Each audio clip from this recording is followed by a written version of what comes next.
comes to me very strongly is that India and Nepal is very rich in culture and spiritual heritage. Instead of taking pride, why do we always look towards West? And whereas I find a lot of West is looking towards us for answers, but we, I feel, are constantly looking towards West. Your views on this, Guruji? I'm sure at least almost all the men, 95% of the men are in Western clothes right now. Ladies are a little better. Why is this? Because we must understand there is no substitute for success. You may talk philosophies, you may talk culture, you may talk so many things, but there is no substitute for success.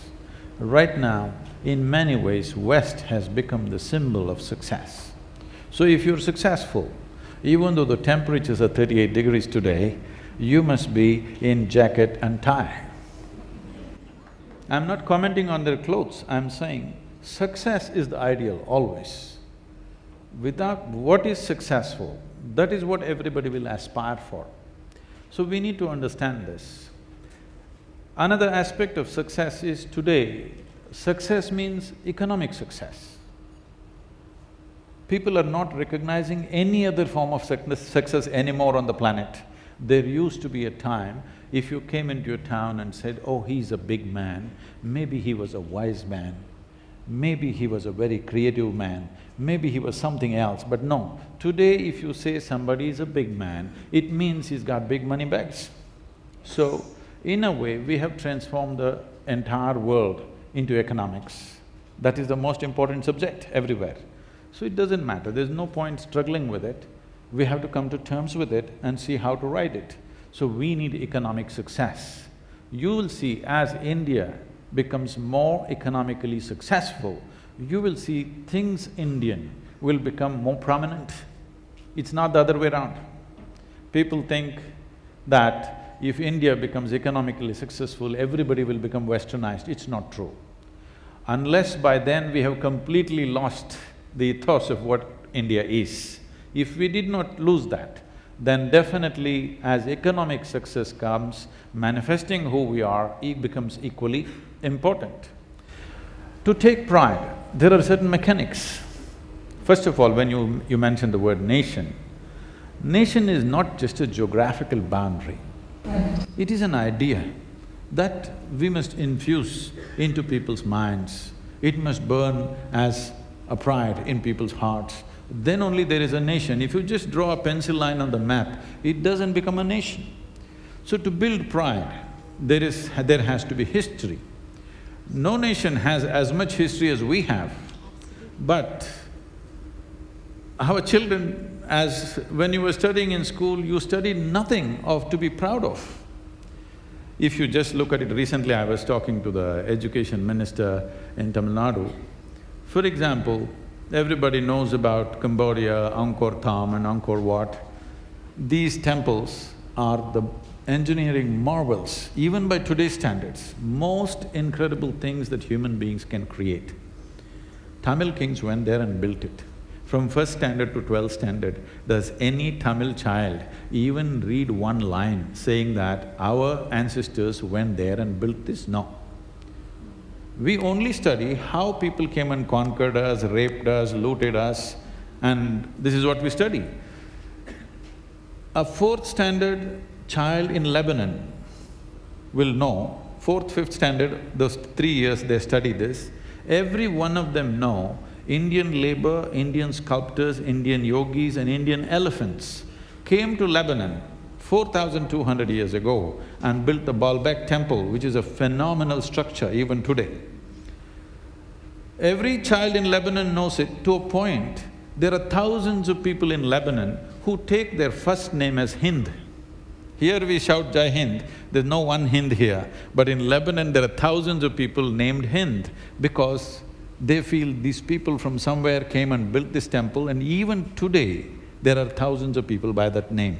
You go to Palmyra, Aleppo, Damascus, all these places are living history that over 8,000–10,000 years ago, these cities were built by taxing Indian traders, by taxing them. So you can imagine what is the volume of traffic that must have been happening to build entire cities based on the tax that was collected from the Indian traders. Ask any Indian child, have they read anything about it? No, nothing of pride. So, I must tell you this, I'm not saying this with pleasure, but today if the Western countries open up their visa regimes, I think 70% of the Indians will swim across the oceans and go away. So you're not running a nation, you're running an open prison. Nation is when I want to be here and make things happen, this is a nation. I want to run away because there's no other way I'm staying here, this is not a nation.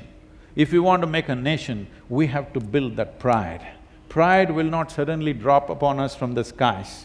We have to show our children what all great things we have done in the past. Okay, we have fallen here and there, but now it's once again time to bring back that glory. If we don't create that pride, if we don't create a sense of history in people's minds, particularly growing children and youth, how will you bring pride? First opportunity they get, they will leave the country. Going out of the country is not a bad thing. You go there to learn, you go to do business, you go there to do whatever. But are you running away from a horrible situation or are you going by choice? That is the question. I'm not saying nobody should go out, we have enough population to populate the entire world, so we can go out. Going out is not a crime, I'm saying we're escaping. Escape happens from a prison, not from a nation, isn't it? So this sense of escaping from the country, that should go away. If that has to go away, we cannot be forever talking about our past glory either. Past glory is good to build pride, to create a present and a future. We have to do that. Right now, India as a nation is in a position of advantage only because of the demographic dividend we have. In everything else, we're way behind most nations, let's understand this. We are. But we have a demographic dividend that we have the maximum number of youth. But if we do not cash in on this in the next 15 to 20 years, once again it'll be a slide down. It may take another 50 years or 100 years before we get that opportunity once again. So right now, in the next 10 to 15 years, what we do matters for you and the future generations of this land.